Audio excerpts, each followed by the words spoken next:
నమస్కారం Jyotiba TV news కి స్వాగతం. హెడ్లైన్ చూద్దాం.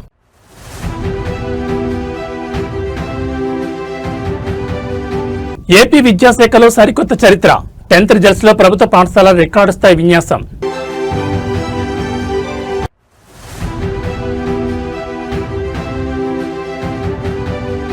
విశాఖ వేదికగా కొత్త రైల్వే శాఖ. జూన్ 1 నుంచి పట్టాలెక్కనున్న దక్షిణ కోస్తా రైల్వే కార్యకలాపాలు.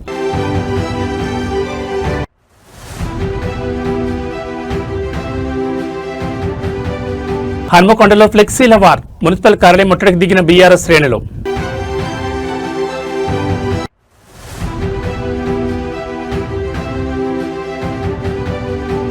మే 6న హన్మకొండలో రైతు సంగ్రామ సదస్సు. అన్నదాతల పక్షాన బీఆర్ఎస్ పోరాట శంఖారావం. ఇక డీటెయిల్స్ చూస్తే ఆంధ్రప్రదేశ్ విద్యాశాఖలో సరికొత్త చరిత్ర లిఖించబడింది. ఒకప్పుడు ప్రభుత్వ పాఠశాలలంటే కేవలం మధ్యాహ్న భోజనం కోసమే అనే అపవాదం ఉండేది. కానీ నేడు ఆ పాఠశాలలే కార్పొరేట్ సంస్థలకు సవాల్ విసురుతూ 10వ తరగతి ఫలితాల్లో ప్రబోధన సృష్టించాయి. విద్యాశాఖ మంత్రి నారా లోకేష్ బాధ్యతలు చేపట్టిన అనతి కాలంలోనే తీసుకొచ్చిన పెను మార్పులు ఇప్పుడు దేశవ్యాప్తంగా చర్చనీయాంశంగా మారాయి. పేద విద్యార్థుల తలరాతను మార్చిన ఆ మార్పులు నేడు వెలువడిన అద్భుత ఫలితాల వివరాలు చూస్తే ఆంధ్రప్రదేశ్ 10th రిజల్ట్స్ చూసి యావత్ రాష్ట్రం ఆశ్చర్యపోతోంది. చిన్నప్పటి నుంచి ఎన్నడూ చూడని విధంగా ప్రభుత్వ పాఠశాలల విద్యార్థులు రికార్డు స్థాయి మార్కులతో మెరిశారు. విద్యాశాఖ మంత్రిగా లోకేష్ బాధ్యతలు చేపట్టగానే ముందుగా పాఠశాలలో ఖాళీగా ఉన్న ఉపాధ్యాయ పోస్టులపై దృష్టి సారించారు. నిరంతర పర్యవేక్షణ మరియు ఉపాధ్యాయుల నియామకంతో బోధనా వ్యవస్థను గాడిలో పెట్టారు. ప్రైవేట్ స్కూళ్లకు వెళ్లలేని నిరుపేద విద్యార్థులకు కూడా అత్యున్నత ప్రమాణాలతో కూడిన విద్యను అందించాలనే లక్ష్యంతో మౌలిక సదుపాయాలను మెరుగుపరిచారు. ప్రభుత్వ బడుల్లో చదివే పిల్లల మేధస్సును బయటకు తీసేలా ప్రత్యేక ప్రణాళికలు అమలు చేశారు. లోకేష్ దార్శనికత, కఠిన శ్రమకు నేటి ఫలితాల నిదర్శనం. గతంలో ఎన్నడూ లేని విధంగా ప్రభుత్వ పాఠశాలల ఉత్తీర్ణత శాతం గణనీయంగా పెరగడమే కాకుండా స్టేట్ ర్యాంకుల జాబితాలోనూ ప్రభుత్వ విద్యార్థులు పోటీ పడడం విశేషం. ప్రభుత్వ పాఠశాలలో ఇలాంటి ఫలితాలు వస్తాయని ఎప్పుడు అనుకోలేదంటూ తల్లిదండ్రులు, విద్యావేత్తలు తమ సంతోషాన్ని వ్యక్తం చేస్తున్నారు. విద్యాశాఖలో వచ్చిన ఈ పెను మార్పులు రాష్ట్ర భవిష్యత్తును మార్చేస్తాయని భావిస్తున్నారు. విద్యపై పెట్టే పెట్టుబడి రేపటి తరాల భవిష్యత్తుకు బాటలు వేస్తుందని నారా లోకేష్ నిరూపించారు. ప్రభుత్వ బడుల వైపు జనం క్యూ కట్టే రోజులు మళ్లీ వచ్చాయని ఈ ఫలితాలు నిరూపిస్తున్నాయి. ఈ రోజు నారా లోకేష్ గారు విద్యాశాఖ మంత్రిగా కూడా బాధ్యతలు తీసుకున్నప్పుడు చాలా సంతోషం అనిపించింది. ఆయన బడుల మీద తీసుకున్న శ్రద్ధ విద్యా వ్యవస్థలో ఒక పని మార్పు రావాలని చెప్పి పాఠశాలలో ఉన్న టీచర్లందరికీ హై గ్రేడ్ టీచర్ ఉద్యోగాలు ఇచ్చి అలాంటి టీచర్ల ద్వారా మంచి చదువులు నేర్పించి ఇవాళ కార్పొరేట్ స్థాయి ప్రైవేట్ బడులకి ధీటుగా గవర్నమెంట్ బడుల్లో పేద విద్యార్థులు బాగా చదువుకునే 595, 596, 597 హైయెస్ట్ మార్కులు సాధించిన ఘనత నారా లోకేష్. విద్యాశాఖ గవర్నమెంట్ బడుల్లో బాగా వచ్చిందని చెప్పి సంతోషంగా ఉంది. అసలు మీరు అనుకున్నారు అసలు ప్రైవేట్ స్కూల్ కి ధీట్ గా గవర్నమెంట్ స్కూల్ ఇన్ని మార్కులు వస్తాయి పిల్లలకి అది ఇదని ఎక్స్పెక్ట్ చేశారు? నేనైతే ఎప్పుడు అనుకోలేదండి. ఆధిపత్యంలో ఎప్పుడు ప్రైవేట్ స్కూల్లో ఉండేవి. అలాంటిది ఈ రోజున నారా లోకేష్ గారు విద్యాశాఖగా ఉండి ఆయన తీసుకున్న చొరవ, ఆయన స్కూల్ మీద చూపించిన చొరవ, మంచి ఎడ్యుకేషన్ ఇవ్వాలి, కార్పొరేట్ స్థాయిలో పిల్లలు బాగా చదువుకోవాలని చెప్పి వాళ్ళకి మంచి చదువు చదివించి ఇవాళ మంచి గ్రేడ్ లో ఉన్నారండి. బాగా పేద మనుషులు కూడా బడుల్లో వేయాలంటే వాళ్ళకి నాణ్యతమైన చదువు ఉండదని, వాళ్ళు సరిగా చదువు చెప్పరని ఒక అపోహతో వాళ్ళు అప్పులు చేసి మెడలో మంగళసూత్రాలు కూడా తాకాట్లు పెట్టి ప్రైవేట్ స్కూళ్ళలో వేసే వాళ్ళని చూసాము. అలాంటిది ఇవాళ నమ్మకంగా లోకేష్ గారు తీసుకున్న బాధ్యతలను తీసుకొని ప్రభుత్వ పాఠశాల ఈ ప్రైవేట్ పాఠశాల అని చెప్పి ఆశ్చర్యంగా ఉంది. ఇవాళ చూసి కొత్తగా హంగులు గాని, వాళ్ళు భోజనం మధ్యాహ్నం భోజనం అయితే గాని, వాటర్ స్పెషాలిటీ ఏంటి, టాయిలెట్ స్పెషాలిటీ ఏంటి, అన్ని రకాలుగా వసతులు, హంగులు, కార్పొరేట్ స్థాయి హంగులన్నీ ప్రభుత్వ పాఠశాలలో ఉన్నాయి. నారా లోకేష్ గారు విప్లవాత్మకమైన నిర్ణయాలు తీసుకోవడం వల్లనే ఇది సాధ్యపడిందని నేను నమ్ముతున్నాను. ఉత్తరాంధ్ర వాసులు ఎప్పుడెప్పుడా ఎదురు చూస్తున్న దక్షిణ కోస్తా రైల్వే జోన్ కార్యరూపం దాల్చింది. ఈ ఏడాది జూన్ 1వ తేదీ నుంచి విశాఖపట్నం కేంద్రంగా ఈ జోన్ కార్యకలాపాలు అధికారికంగా ప్రారంభం కానున్నాయని కేంద్రం గెజిట్ నోటిఫికేషన్ విడుదల చేసింది. నూతనంగా ఏర్పాటవుతున్న ఈ దక్షిణ కోస్తా రైల్వే జోన్ పరిధిలోకి విజయవాడ, గుంటూరు, గుంతకల్ డివిజన్లు రానున్నాయి. దక్షిణ మధ్య రైల్వే, తూర్పు కోస్తా రైల్వేలోని కొన్ని ముఖ్యమైన సెక్షన్లను విడదీసి ఈ జోన్ ఏర్పాటు చేశారు. గతంలో రాయగఢ్ డివిజన్ లో ఉన్న పలు రైల్వే లైన్లను ఇప్పుడు విశాఖ డివిజన్ లో విలీనం చేశారు. జూన్ 1 నుంచి కార్యకలాపాలు ప్రారంభించేందుకు రైల్వే యంత్రాంగం యుద్ధ ప్రాతిపదికన ఏర్పాట్లు చేస్తోంది. నగరంలోని ఆరిలోవలో జోనల్ కార్యాలయం కోసం శాశ్వత భవన నిర్మాణం చేపట్టనుండగా ప్రస్తుతానికి విఎంఆర్డీఏ డెక్లోని 2 అంతస్తుల్లో జీఎం తాత్కాలిక కార్యాలయాన్ని సిద్ధం చేశారు.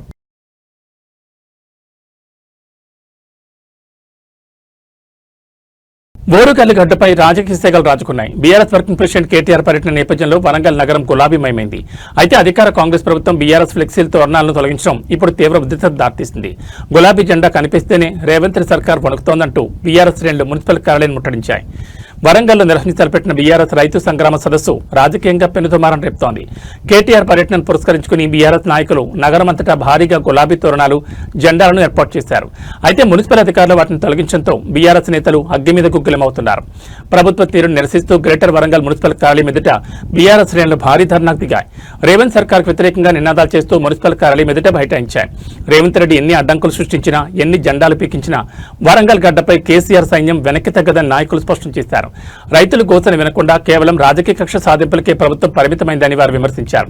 ఎన్ని ఆంక్షలు విధించినా రైతు సంగ్రామ సదస్సును దిగ్విజయం చేస్తామని, రైతుల పక్షాన తెలంగాణ ప్రజల ఆకాంక్షల కోసం బీఆర్ఎస్ పోరాటం ఆపే ప్రసక్తే లేదని నేతలు ధీమా వ్యక్తం చేశారు. నిరసనలతో వరంగల్ మున్సిపల్ కార్యాలయం వద్ద భారీగా పోలీసులు మోహరించారు. ప్రభుత్వ తీరుపై బీఆర్ఎస్ శ్రేణులు చేస్తున్న ఈ పోరాటం బోరుగల్లు రాజకీయాల్లో వేడిని పెంచింది. మరి కేటీఆర్ పర్యటనకు ముందు ఈ వివాదం ఇంకెన్ని మలుపులు తిరుగుతుందో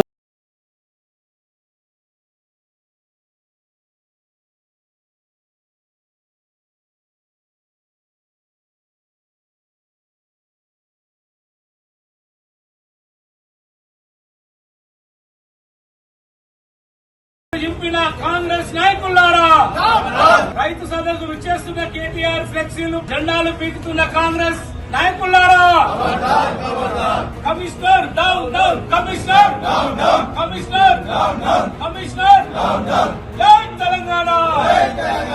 ఈ నెల 6వ తారీఖున రైతు సంగ్రామ సదస్సుకు విచ్చేస్తున్నటువంటి గౌరవనీయులు శ్రీ తారక రామారావు గారు వరంగల్ పెద్ద ఎత్తున రైతు సభకు వస్తున్న సందర్భంగా మా యొక్క ఫ్లెక్సీలు, బ్యానర్లు, జెండాలు కావలసుకొని అధికారుల దౌర్జన్యంతో అనుగుణంగా ఉన్న అధికారులు ఈ రోజున మా బ్యానర్లు, మా ఇవన్నీ డిజిటల్ తోటి తీసుకొచ్చి దౌర్జన్యంగా వారు ఇస్తున్నారు. వారికి బాధ్యత వహించవలసింది నగర మేయర్ గుండు సుధారాణి గారు, అలాగే పశ్చిమ ఎమ్మెల్యే నరేందర్ రెడ్డి గారు. ఇది కావలసుకొని మా యొక్క కేటీఆర్ వస్తుంటే స్వాగత తోరణాలు తొలగించడం యొక్క సిగ్గుచేటు. మీరు మీకున్న ఇట్లాంటి లుచ్చా పనులు చేయకూడదని చెప్పి మా బీఆర్ఎస్ పార్టీ తరఫున మేము కోరుతున్నాము. దీనికి తగిన మూల్యం మీకు అతి త్వరలో మా రాబోయే గవర్నమెంట్ మాదే. మీరు ఎలాగో ఇక్కడ బ్యానర్లు, ఇది తోరణాలు చింపడం ఇది సరైనది కాదు. రైతుల కోసం మా కేసీఆర్ గారు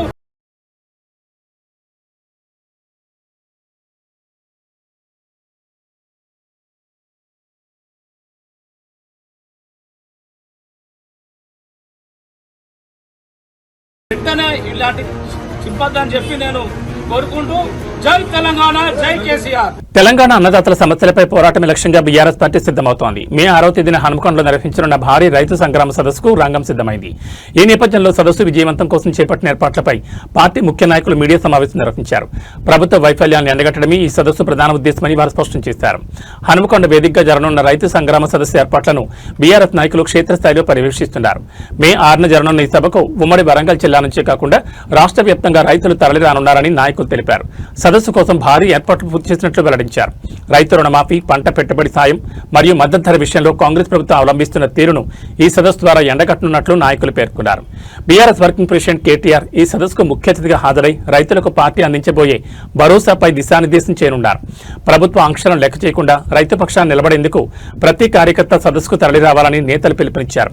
మీడియా సమావేశంలో మున్సిపల్ తోరణాల తొలగింపు వంటి ఘటనలను కూడా వారు తీవ్రంగా ఖండించారు. రైతు సంగ్రామ సదస్సుతో హనుమకొండ రాజకీయం వేడెక్కింది. బీఆర్ఎస్ తలపెట్టిన ఈ భారీ బహిరంగ సభ ఏ మేరకు విజయవంతం అవుతుందో వేచి చూడాలి. మరొక్కసారి రైతు పోరాటానికి, రైతు వారు పండించినటువంటి పంటకు గిట్టుబాటు ధరతో పాటు అన్ని రకాలుగా మరి కాంగ్రెస్ ఇచ్చినటువంటి రైతు డిక్లరేషన్ హామీలన్నీ కూడా నెరవేర్చాలని చెప్పి ఒత్తిడి చేసే కార్యక్రమం ఈ సదస్సు. మనందరికి కూడా తెలుసు, తెలంగాణ రాష్ట్రంలో వ్యవసాయం ఒక పండుగలాగా చేశారు. కానీ 2.5 సంవత్సరాల నుంచి ఒక దండుగా రకరకాలుగా కేవలం రైతులనే కాదు అన్ని వర్గాలను వేధిస్తున్నటువంటి సందర్భాలు, సంఘటనలు చూస్తున్నాం. ప్రజాపాలన అన్నారు, ప్రతీకార పాలన జరుగుతుంది. మరి ఈరోజు రైతు సంగ్రామ సదస్సు మేము నిర్వహిస్తే ఈరోజు అక్కడ పోటీగా రైతు మేళాల పేరిట 3 రోజుల పాటు నిర్వహిస్తున్నారు. అది ఒక బ్యాండ్ మేళా లాగా ఉంది. హృదయపూర్వక నమస్కారం. తెలంగాణ రాష్ట్రం సాకారం కాకముందు తెలంగాణలో ఉన్న రైతుల గోస, రైతుల పరిస్థితి మనందరికీ తెలిసిన విషయమే. రైతుల ఆత్మహత్యలు, రైతుల ఇబ్బందులు, రైతుల కడగండ్లు తెలంగాణ ఉద్యమానికి పునాదిగా నడిచిన నేపథ్యం నుంచి మన కార్యక్రమాలు ఆరంభమైనాయి. తెలంగాణ రాష్ట్రం సాకారమైన తర్వాత గౌరవ కేసీఆర్ గారు రైతు సమస్యల పరిష్కారానికి ఒక కీలకమైన ప్రాధాన్యత ఇచ్చి ఎన్ని విషయాలు పక్కకున్నా రైతును సుభిక్షంగా ఉంటే తప్ప ఈ రాష్ట్రం సుభిక్షంగా ఉండదు అనే సంకల్పం కొద్దీ ఎక్కడో 64 లక్షల టన్నుల ధాన్యం ఉత్పత్తి ఉన్న తెలంగాణని 3 కోట్ల టన్నుల ధాన్యం ఉత్పత్తి వరకు తీసుకుపోయిన నేపథ్యం మీకు అందరికీ తెలిసిన విషయమే. అలనాడు ఆంధ్రనే అన్నపూర్ణగా అంటే దాన్ని వెనక్కి నెట్టేసి తెలంగాణని అన్నపూర్ణగా మార్చిన ఘనత. నేను ప్రెస్ మీడియా మిత్రులందరూ కూడా రిక్వెస్ట్ చేస్తున్నాను, ఈ రైతు సమస్యలు, రైతుల బాధలు, రైతుల కష్టాలు మీరు ప్రభుత్వం దృష్టికి తీసుకుపోయేందుకు కూడా మీరు సహకరించాలి. గోస, నేను 40 ఏళ్ళ రాజకీయాలలో ఉన్నా, ఇంత గోసపడ్డ రైతులు నేను ఎప్పుడు కూడా చూడలే. దయచేసి మీరు కూడా కల్లాల దగ్గరికి పోవాలి, కొనుగోలు సెంటర్లకు కూడా పోవాలి. ఎందుకంటున్నా అంటే ఎంత మోసం చేసింది. కేసీఆర్ గారు ఇచ్చిన స్కీమ్స్ అయ్యన్న ఇంప్లిమెంట్ చేయి. నువ్వు రాహుల్ గాంధీ గారు ఇచ్చి అనౌన్స్ చేసిన స్కీమ్స్ పక్కకు పెట్టు, నువ్వు చేస్తలేవై. రుణమాఫీ చేసినట్టు చేసి సగం చేయలే. 38,000 కోట్లు అయితే 18,000 కోట్లకి చేసినాం. మా పాత్ర నిర్వహిస్తున్నాం. ఖచ్చితంగా 4 సంవత్సరాల క్రితం 2022 మే 6వ తారీఖు నాడు రాహుల్ గాంధీ గారు మరి ఇక్కడికి వచ్చేసి వరంగల్కి వచ్చి రైతు డిక్లరేషన్ ప్రకటన చేసి చాలా హామీలు ఇచ్చిండు. మా పార్టీ అధికారంలోకి వస్తే వాటిని అమలు చేస్తామని చెప్పి. రేపటి మా సదస్సు ముఖ్య ఉద్దేశము రాహుల్ గాంధీకి ముఖ్యంగా, అదేవిధంగా రాష్ట్ర ముఖ్యమంత్రి రేవంత్ రెడ్డి గారికి గుర్తు చేయడానికి, మీరు ఇచ్చిన హామీలేంది, మీ డిక్లరేషన్ ఎటుపోయింది అని అడగడానికే మా ఉద్దేశం. రేపటి సదస్సు యొక్క ముఖ్య ఉద్దేశం. ఇప్పటిదాకా మాట్లాడినటువంటి మిత్రులు చాలా విషయాలు చెప్పిర్రు, వాళ్ళ ఆవేదన వ్యక్తపరిచిండ్రు. ఎట్లా ఉంది గ్రామీణ ప్రాంతాల్లో పట ఇవన్నీ కూడా. కేసీఆర్ గారి పరిపాలనలో 10 సంవత్సరాల కేసీఆర్ గారి పరిపాలనలో పట రైతులు ఎక్కడా ధర్నా చేయలేదు. రైతు సంగ్రామ సదస్సు కేటీఆర్ గారి నాయకత్వంలో ఉమ్మడి జిల్లా నుంచి వస్తున్నటువంటి రైతు ప్రతినిధులందరినీ కూడా కాంగ్రెస్ పార్టీ వరంగల్ రైతు డిక్లరేషన్ పేరిట ఎన్నో రకాలమైన హామీలు ఇచ్చి ఓట్లు దండుకొని ప్రభుత్వం వచ్చిన తర్వాత రేవంత్ రెడ్డి నాయకత్వంలో ఏ విధంగా రైతులను మోసం చేసిరన్న విషయం అందరికి తెలిసిందే. ఆ మోసాన్ని ప్రజలకు మరింత వివరించి ఈ యొక్క ప్రభుత్వం పైన, రైతులకు జరుగుతున్న అన్యాయం పైన పోరాటం తీసుకొని వారిపైన, ప్రభుత్వం పైన ఒత్తిడి తీసుకొచ్చి రైతులకు న్యాయం జరిగే విధంగా రేపు కేటీఆర్ గారి సందేశం కానీ, రైతులు మాట్లాడే సందేశం కానీ ఆ విధంగా ఉండబోతుంది. ఇక్కడికి వచ్చే రైతు ప్రతినిధులందరికీ కూడా ఎండ తిరిగితే ఏ విధంగా ఉన్నా వాళ్ళకి ఇలాంటి ఇబ్బందులు కాకుండా అన్ని ఏర్పాట్లు కూడా ఏర్పాటు చేయాలి. హామీలను ఇచ్చిందో డిక్లరేషన్లో ప్రకటించారో అవన్నీ ప్రకటించకపోగా సాధారణంగా చేయాల్సిన పనులు కూడా ఈ ప్రభుత్వం చేయడం లేదు. 2.5 సంవత్సరాలు అయింది. డిక్లరేషన్లో 2 లక్షల ఏకకాలంలో రుణమాఫీ అందరు రైతులకు చేస్తామన్నారు. 30-35% కూడా దాటలే. మిగతా రైతులకి అన్ని రకాల కొరివిలేశారు. ఉన్న రైతు బీమా కూడా వదిలేశారు. రైతు బీమా చేయడం లేదు. పండిన ప్రతి గింజకి మేము బోనస్ వేస్తామన్నారు. ఇవాళ కేవలం సన్నోట్లకే, అది కూడా ఎప్పుడు పడుతుందో తెలియదు. ఇలా చెప్పుకుంటూ పోతే డిక్లరేషన్లో ఏవి కూడా సరిగా చేయకపోగా కనీసం కేసీఆర్ గారి ప్రభుత్వంలో వేదిక మీద ఉన్నటువంటి ప్రణాళిక సంఘం వైస్ చైర్మన్ పెద్దలు వినోద్ కుమార్ గారికి, వేదిక మీద ఉన్న పెద్దలందరికీ పేరు పేరున నా హృదయపూర్వక నమస్కారాలు. ముఖ్యంగా రైతుల రుణమాఫీ విషయంలో కానీ, కూలీలకు మద్దతు తెలిపే 15,000 రూపాయల విషయంలో కానీ, రైతు పెట్టుబడి కానీ, రైతు బీమా కానీ ఎక్కడ కూడా ఇప్పుడున్నటువంటి ప్రభుత్వం మాట నిలబెట్టుకోలేదు. కాబట్టి రేపు ప్రధానంగా ఈ సభకు ప్రధానమైనటువంటి కారణం మాట నిలబెట్టుకోని కాంగ్రెస్ ప్రభుత్వం మీద మేము ప్రజా గొంతుకగా రేపు కేటీఆర్ గారు రాబోతున్నారు అనేది ప్రధాన అంశం. ఇది కాకుండా మాకున్నటువంటి సమాచారం, ఈరోజు రాత్రి పోలీసు వాళ్ళంతా చరిత్రలో నిలిచే విధంగా ముందు పెట్టడానికి కృషి చేస్తున్నటువంటి అందరికీ కూడా నా వంతు ధన్యవాదాలతో పాటు నమస్కారాలు తెలియజేస్తాను. ఇక్కడ ఒకటి గుర్తుంచుకోవాల్సిన అవసరం, దేశం తెలంగాణ రాష్ట్రం వ్యవసాయం రాష్ట్రం దేశం. వ్యవసాయాన్ని పూర్తిగా అర్థం చేసుకున్న రాజకీయ పార్టీలు కానీ రాజకీయ నాయకులు కానీ ఎవరున్నారో గుర్తించాల్సిన అవసరం ఉందని ఖచ్చితంగా చెప్పాల్సిన బాధ్యత ఉంది. ఇక్కడ స్వాతంత్రం వచ్చినాడు వ్యవసాయం మీద 79-80% మంది ఆధారపడ్డారు. అది కొద్దిగా తగ్గుతూ ఇప్పుడు 46-49% మంది వ్యవసాయం మీద ఆధారపడ్డారు.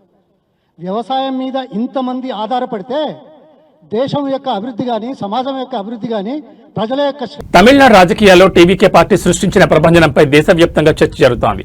దళపతి విజయ్ సాధించిన ఈ విజయంపై ప్రజాశాంతి పార్టీ అధినేత కేఏ పాల్ ఆసక్తికర వ్యాఖ్యలు చేశారు. విజయాన్ని సామాన్యుడి గెలుపుగా వర్ణించిన పాల్ తమిళనాడు వచ్చిన ఈ మార్పు దేశవ్యాప్తంగా రావాలని ఆకాంక్షించారు. తమిళగ వెట్రి కళగం పార్టీ సాధించిన భారీ విజయంపై కేఏ పాల్ స్పందిస్తూ విజయ్కు ప్రత్యేక అభినందనలు తెలిపారు.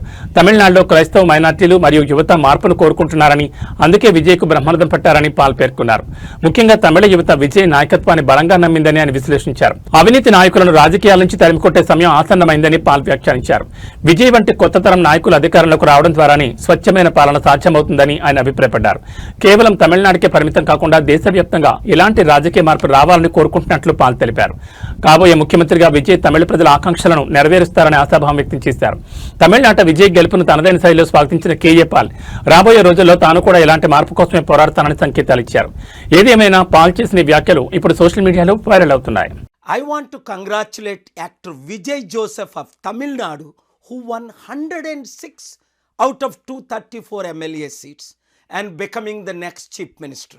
Yes, there are key reasons why. Number one, he has an incredible following, but every poll, every pundit predicted he would only win 1 to 5 seats at all. Not more than that, or 8 to 10%. Not more than the percentage. But all have become wrong. I have predicted he would win.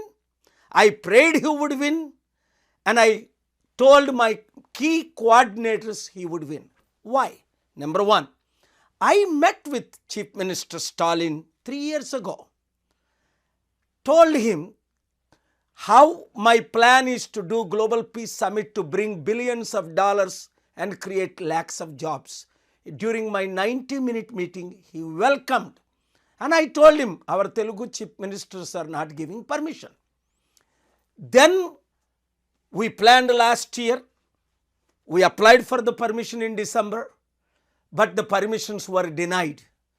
After thorough investigation, hundreds of my coordinators, including Tamil, Telugu, English coordinators, met him and met his son, senior leaders like Ranganathan and others.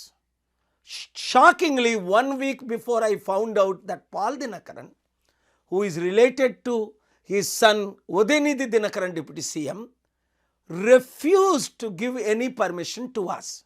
So listen what I said on February 18th for the 22nd crusade in Park Hotel. So Mr. Stalin, truly speaking, I am here to support secularism, democracy, the nation of India. Now you listened. On February 20th, again I went to the Chennai Press Club, which is very rare, sitting with Archbishop of Anglican, and see what I stated. If you don't give permission, In 48 hours, we are going to the court. Then one day before he gives the permission. Even through you, I am extending invitation to that young actor Vijay also. Because this is not a political rally, but supported by 18 political parties of India, including the Congress and BJP. You read the letters. You see the videos. But if the local chief minister refuses to support, give us the reason why. You should have told me 30 days ago. What could we do? 14 speakers, including Norway former Prime Minister, US Mike Johnson speaker, world leaders have all confirmed to speak. And we needed permission 30 days before. And we applied 40 days before to create jobs, to help. And he refused to give.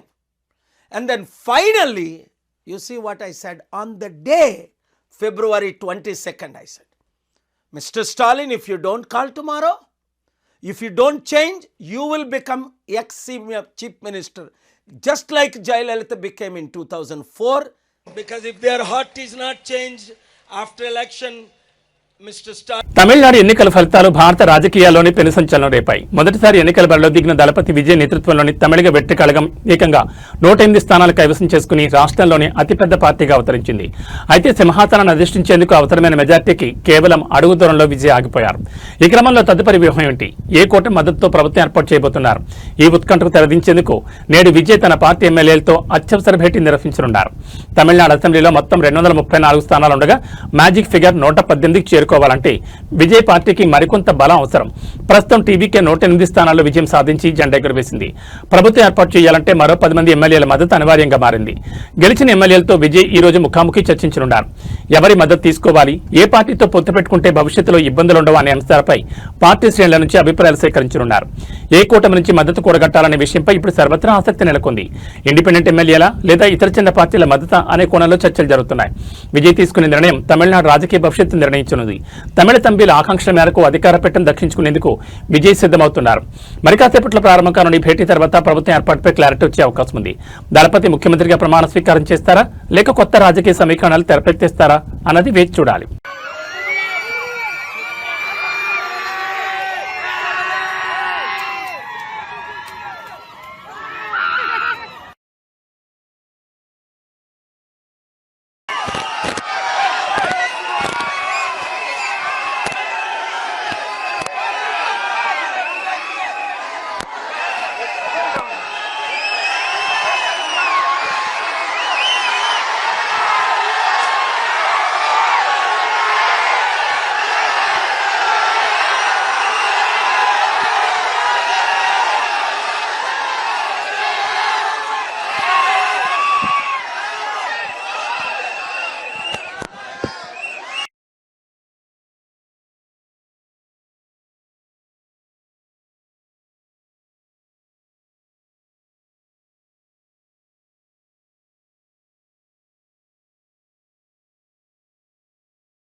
Raabta నియోజకవర్గంలో జరిగిన మీ భూమి మీ హక్కు కార్యక్రమంలో MLA Paritala Sunitha రైతులకు ప్రభుత్వ రాజముద్రతో కూడిన కొత్త పట్టాదారు పాస్ పుస్తకాలు పంపిణీ చేశారు.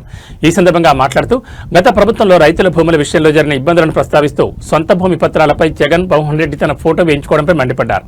చెన్నై కొత్తపల్లి, వెల్దురి, బ్రాహ్మణపల్లి పంచాయతీలకు చెందిన దాదాపు 11,482 మంది రైతులకు ప్రభుత్వం అధికారిక ముద్రతో కూడిన పాస్ పుస్తకాలను అందించారు.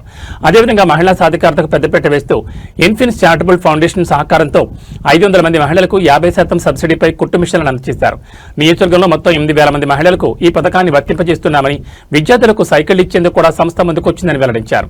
వీటితో పాటు ఐకేపీ యానిమేటర్లకు సెల్ ఫోన్లు, 5 లబ్ధిదారులకు 2.90 లక్షల విలువైన సీఎంఆర్ఎఫ్ చెక్కులను ఆమె పంపిణీ చేశారు. ఈ కార్యక్రమంలో స్థానిక అధికారులు, పెద్ద సంఖ్యలో కూటమి నేతలు పాల్గొన్నారు.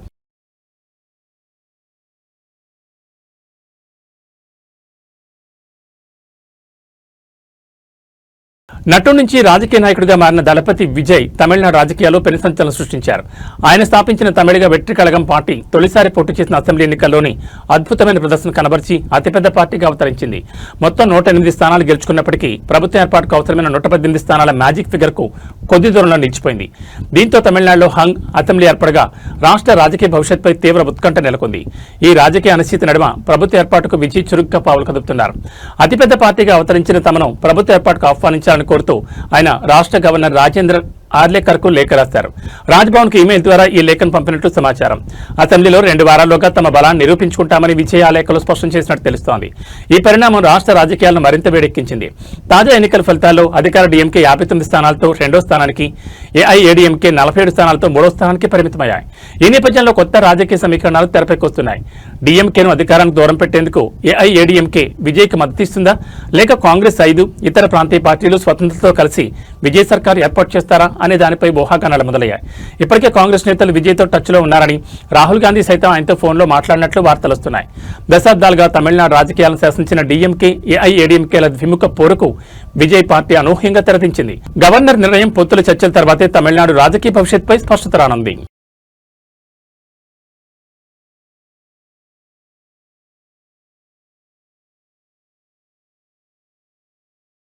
మండుతున్న ఎండలకు తోడు జగిత్యాల పట్టణంలో నీటి కొరత ముదురుతోంది. గొంతు ఎండిపోతున్నా అధికారులు పట్టించుకోవడం లేదని పట్టణ వాసులు ఆగ్రహం వ్యక్తం చేస్తున్నారు. సామాన్యుల పరిస్థితి అలా ఉంటే ఏకంగా మాజీ మంత్రి నివాసానికే ట్యాంకర్ల ద్వారా నీటిని సరఫరా చేయాల్సిన దుస్థితి నెలకొంది. నీటి చుక్క కోసం జనం పడుతున్న పాటలు ఇప్పుడు జగిత్యాలలో హాట్ టాపిక్ గా మారాయి. జగిత్యాల మున్సిపాలిటీ పరిధిలో మంచినీటి సరఫరా వ్యవస్థ పూర్తిగా అస్తవ్యస్తమైంది. పట్టణంలోని పలు వార్డుల్లో నల్లాలు రాక ప్రజలు తీవ్ర ఇబ్బందులు పడుతున్నారు. దాహార్తిని తీర్చుకోవడానికి నిత్యావసరాలకు కనీసం నీరు లేకపోవడంతో ప్రైవేట్ ట్యాంకర్లను ఆశ్రయిస్తున్నారు. భారీ మూల్యం చెల్లించి నీటిని కొనుగోలు చేయాల్సి వస్తుందని సామాన్యులు ఆవేదన వ్యక్తం చేస్తున్నారు. జగిత్యాల పట్టణంలోని మాజీ మంత్రి జీవన్ రెడ్డి నివాసంలోనూ నీటి కొరత తీవ్రంగా ఉన్నట్టు తెలుస్తోంది. ఈ రోజు ఆయన నివాసానికి మున్సిపల్ ట్యాంకర్ ద్వారా నీటిని సరఫరా చేస్తున్న దృశ్యాలు పట్టణంలోని నీటి ఎద్దరికి అద్దం పడుతున్నాయి. ఒక ప్రముఖుడి ఇంటి పరిస్థితి ఇలా ఉంటే ఇక సామాన్య బస్తీల పరిస్థితి ఎంత దారుణంగా ఉంటుందో అర్థం చేసుకోవచ్చు. వేసవి ప్రణాళికలు సిద్ధం చేశామని చెప్తున్న అధికారులు క్షేత్రస్థాయిలో నీటి సరఫరాను మెరుగుపరచడంలో విఫలమయ్యారని విమర్శలు వెలువెత్తున్నాయి.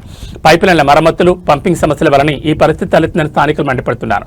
జగిత్యాల పట్టణ ప్రజల దాహార్తిని తీర్చడంలో మున్సిపల్ యంత్రాంగం తక్షణమే స్పందించాలని, వార్డుల వారీగా ట్యాంకర్ల సంఖ్యను పెంచి మంచినీటిని సరఫరా చేయాలని ప్రజలు డిమాండ్ చేస్తున్నారు. లేని పక్షంలో ఖాళీ బిందెలతో మున్సిపల్ కార్యాలయాన్ని ముట్టడిస్తామని హెచ్చరిస్తున్నారు.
ప్రతిపక్ష నీళ్ళు లేకుండా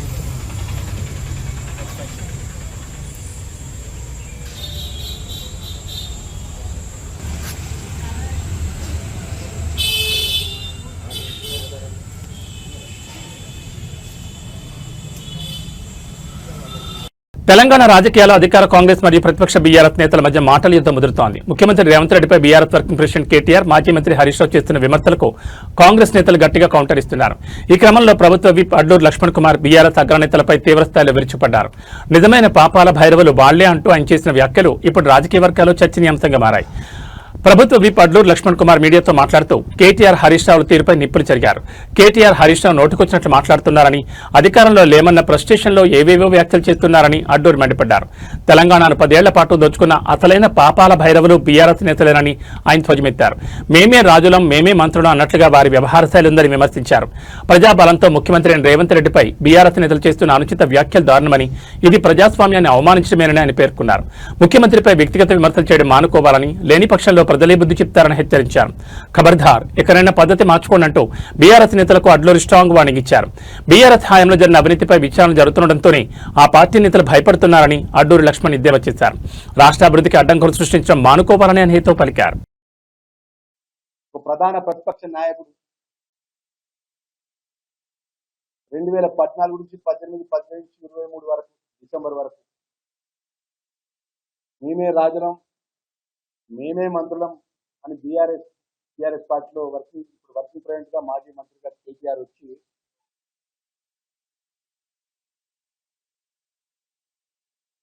రాజ్యాంగ పరంగా డాక్టర్ బిఆర్ అంబేద్కర్ రాజ్యాంగ పరంగా ప్రజాస్వామ్య పద్ధతుల్లో కూడా ఎన్నుకోబడ్డ ఒక ముఖ్యమంత్రి గారిని పట్టుకొని అత్యంత నోరు ఉన్నది కదా అని చెప్పేసి ఆ మాట్లాడిన భాషలు కేటీఆర్ మేము కూడా మాట్లాడబడుతాం. ఇక్కడ మైక్ ముందు మేము కూడా మీ మీద వ్యక్తిగతంగా మాట్లాడే శక్తి మాకున్నది. కానీ నువ్వు మాట్లాడిన మాటలు యావత్ తెలంగాణ ప్రజలు మొత్తం చూస్తున్నారు. ఏదైతే 2023లో ప్రజలు తిరస్కరించినంత నీకు, నీ బావకు, నీ నాయనకు, నీ పార్టీకి మనసులో పడతలేదు. ముఖ్యమంత్రి గారికి, ఆ దొంగతనం చేసినటువంటి దొంగలకు చెంచల్గూడ జైల్లో ఉన్నప్పుడు పరిచయం అనేది అత్యంత దారుణంగా మాట్లాడము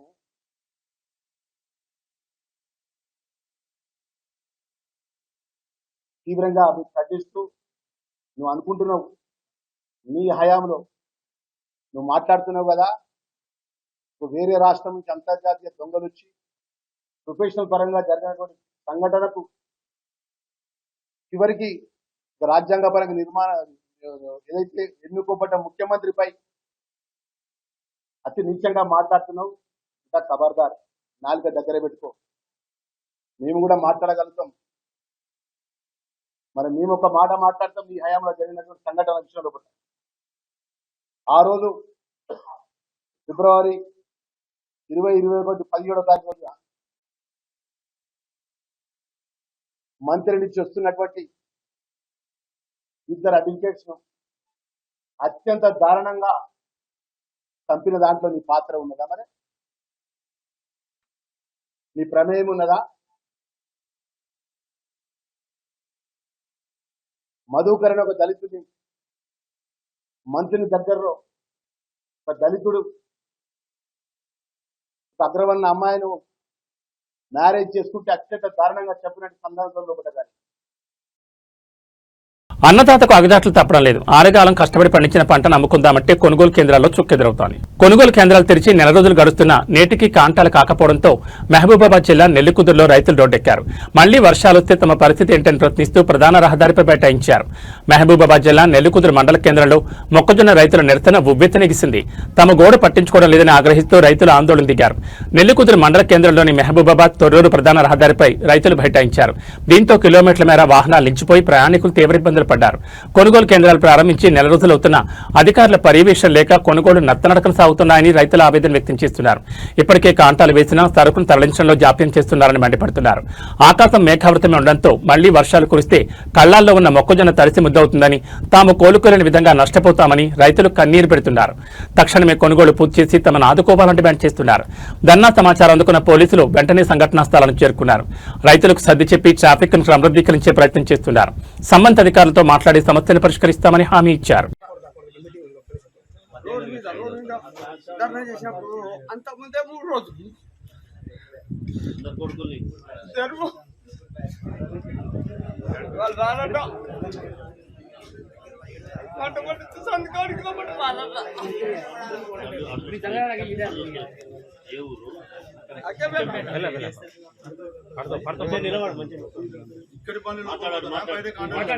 బయట చేస్తానని ఆనే పెట్టేటప్పుడు 2వ తారీఖు 5వ నెల ఇచ్చిండు. కాంట అయినవి 18వ తారీఖు నెల 18 లక్షలు కాంట అయినాయి 5వ తారీఖు 2వ తారీఖు ఇప్పుడు నిన్న సీరియల్ నెంబర్ సీరియల్ నెంబర్ 2వ తారీఖు 5వ నెల ఉన్నాయి. రోజు వస్తాను పోతాను సార్ పోతా అంటే మొత్తం జొన్నలు బండ్లు పోతాంటే వస్తాంటే ఎదురైతే సింగరాపురం పడ్డ ఇప్పుడు ఎత్తారు అప్పుడు ఎత్తారు వాళ్ళు వస్తలేరు సంతకాలు 2 రోజులు వచ్చారు. నిన్న ఇక్కడ పడ్డా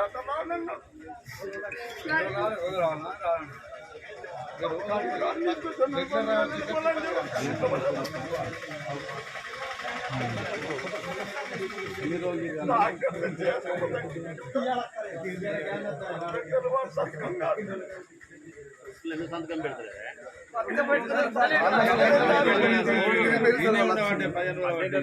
ఈ రోజు వరకు 3 లక్షల రోజు పడుకోలేరు కదా.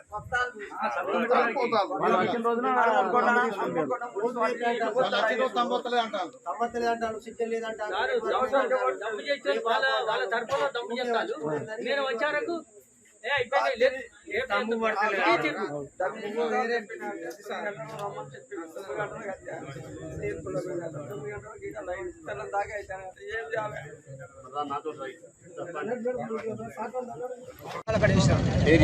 అవును మహేందర్ గోపాలి ఇది 330 పక్కల ఇక్కడ వేస్తే ఇప్పటి వరకు అసలు ఆ టచ్లో లేడు, పట్టించుకున్న లేడు, ఆ టచ్లో అసలు కాంటాలు కూడా ఎత్తలేరు. కాంటాలు పెట్టా ఉంటారు. ఇప్పుడు వారం 10 రోజులు అవుతాను అనుకుంటామని పట్టాల కోసం మనం 95 చేసినందుకు ఇక్కడ ఎస్ఐ గారు వస్తామంటే పులను కేసు రాసి నాకు మీ సార్ని దండ పెడతా పట్టాలు వేసుకోవాలని వర్షం కొడుతుంది.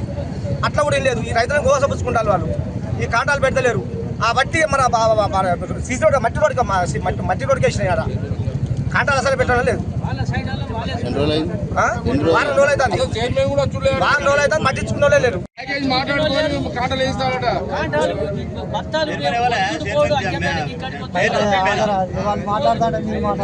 సద్దులు కట్టుకొని వచ్చుడు ఇంత బుక్కడి తీరుడు నీ మంచిలు దొరకాయి ఏం దొరకాయి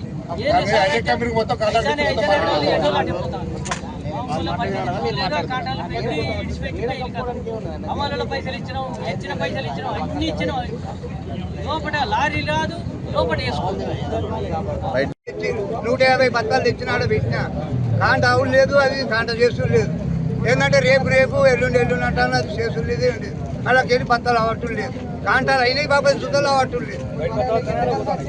ఇక బయటికి అంటే బయటికి చెప్తాను, అలా కాల్ చెప్తాను. ఖర్చు వచ్చింది దిగుబడి తీసిన కానీ కాంట పెట్టలేదు. ఇంకా ఎన్ని క్వింటాలు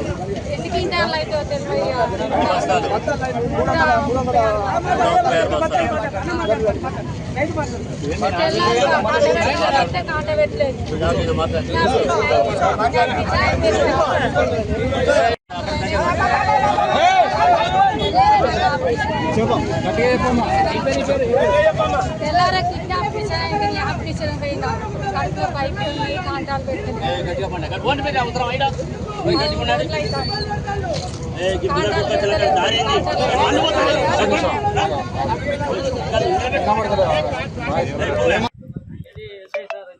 చైర్మన్ పిలిపించాడు. ఏంది ఈ రైతుల బాధ ఏంది, బాణ కొడితే అక్షరికి వస్తాయి అని చెప్పి ఎస్ఐ సార్ అడిగినాక అన్నాడు కదా మన ఈయన చైర్మన్ సార్ లోపల వేపిస్తున్న బయట వాళ్ళు ఒక్క బండి సుతో బయట లోపలికి రావద్దు, తాళం పెడతామన్నారు. ఆయన చెప్పి ఇప్పుడు 10 రోజులు అవుతారు, 8 రోజులు అవుతారు. మళ్ళా నిన్న ఇక్కడ ఆయన ఎవరో మనకు తెలియదు చైర్మన్ వచ్చినాక నిన్న సుతం మా అక్కంపేటలో ఆడోళ్ళు 5-6 వచ్చారు. వేరే పనులు తెచ్చి పెడతాను, మరి బత్తాలని నెట్టుకోవాలి. మేము 10 రోజుల కానీ తిరుగుతాను, 15 రోజులు అవుతుంది అని వాళ్ళు కొద్దిగా లొల్లి చేసింది. 5-6 ఆడోళ్ళు బత్తాలు తీసి చేసినా కానీ బయట పనులు వచ్చుడు లేదు.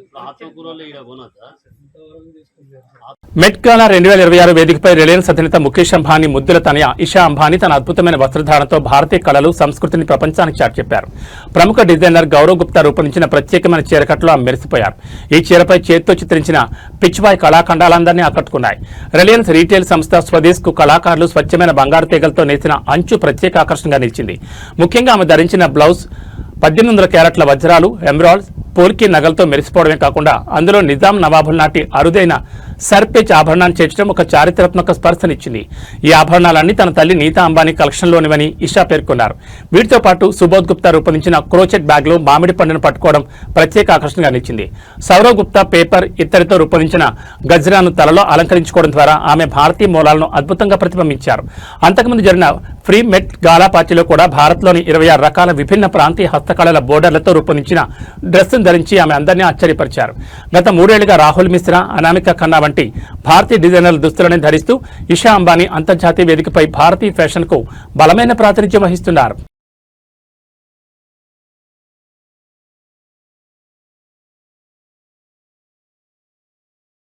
సోషల్ మీడియాలో వచ్చే తప్పుడు ప్రచారాలు ప్రాణాల మీద తెస్తాయని అనకాపల్లి జిల్లా ఎర్రంపాలెం గ్రామస్తుల పరిస్థితి నిరూపిస్తోంది. సోషల్ మీడియాలో వచ్చిన ఒక వీడియోను చూసి ఉమ్మెత్తకూర ఆరోగ్యమని నమ్మిన ఒకే కుటుంబానికి చెందిన గంగాభవాని, వీరలక్ష్మి, వీరబ్బు, జయలక్ష్మి అనే నలుగురు నిన్న ఆ కూర వండుకుని తిన్నారు. తిన్న కాసేపటికే తీవ్ర అస్వస్థతకు గురయ్యారు. ఇది గమనించిన స్థానికులు వారిని వెంటనే కాకినాడ జీజీహెచ్ ఆసుపత్రికి తరలించారు. ప్రస్తుతం వారి పరిస్థితి విషమంగా ఉన్నట్లు సమాచారం. వైద్యుల హెచ్చరిక ప్రకారం ఉమ్మెత్త అనేది అత్యంత విషపూరితమైన మొక్క. ఇందులో ఉండే ఆల్కలాయిడ్స్ నేరుగా నాడీ వ్యవస్థపై ప్రభావం చూపుతాయి. దీనికి ప్రత్యేకమైన విరుగుడు ఉండదని, శరీరంలో విషం శాతం పెరిగితే ప్రాణాపాయం తప్పదని వైద్యులు స్పష్టం చేస్తున్నారు.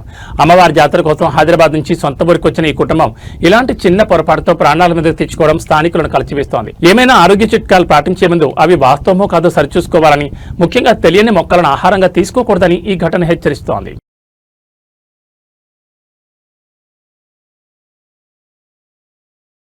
మెగా ఫ్యాన్స్ కు డబుల్ ధమాకా. గ్లోబల్ స్టార్ రామ్ చరణ్ వరుస సినిమాలతో బాక్సాఫీస్ వద్ద రికార్డుల వేటకు సిద్ధమవుతున్నారు. ఒకవైపు పెద్ద సినిమా విడుదలకు సిద్ధమవుతుండగా మరోవైపు క్రియేటివ్ డైరెక్టర్ సుకుమార్ దర్శకత్వంలో రాబోతున్న భారీ ప్రాజెక్ట్ RC-17 పై ఇప్పుడు బిగ్ అప్డేట్ వచ్చేసింది. రంగస్థలం వంటి ఇండస్ట్రీ హిట్ తర్వాత వీళ్ళిద్దరి కలయికలో రానున్న ఈ సినిమా ఎప్పుడు మొదలవుతుందో తెలుసుకుందాం.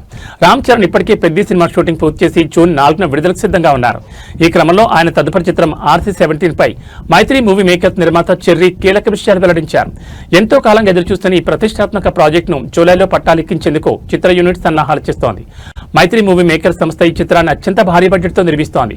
సుకుమార్ ఇప్పటికే ఈ సినిమా స్క్రిప్ట్ పనులను పూర్తి చేసి తుది మెరుగులు దిద్దే పనిలో నిమగ్నమై ఉన్నారు. ఈసారి కూడా తనదైన శైలిలో మరో శక్తివంతమైన మాస్ యాక్షన్ కథను ఆయన సిద్ధం చేసినట్లు సమాచారం. రంగస్థలం చిత్రంలో చిట్టిబాబుగా రామ్ చరణ్ కొత్త కోణంలో చూపించిన సుకుమార్ ఇప్పుడు RC-17లో చరణ్ ను ఇంకెంత పవర్ఫుల్ గా చూపిస్తారోనని ప్రేక్షకులు ఆసక్తిగా ఎదురుచూస్తున్నారు. ఈ ప్రాజెక్టుకు సంబంధించి మరిన్ని వివరాలు త్వరలోనే అధికారికంగా వెల్లడి కానున్నాయి. ముఖ్యంగా ఈ సినిమాకు దేవిశ్రీ ప్రసాద్ సంగీతం అందిస్తారా లేదా అనేది మెగా అభిమానుల్లో చర్చనీయాంశంగా మారింది. మొత్తానికి జూన్ నెలలో పెద్దితో థియేటర్లో సందడి చేయనున్న చరణ్ జూలై నుండి సుకుమార్ సినిమాతో బిజీ కానున్నారు.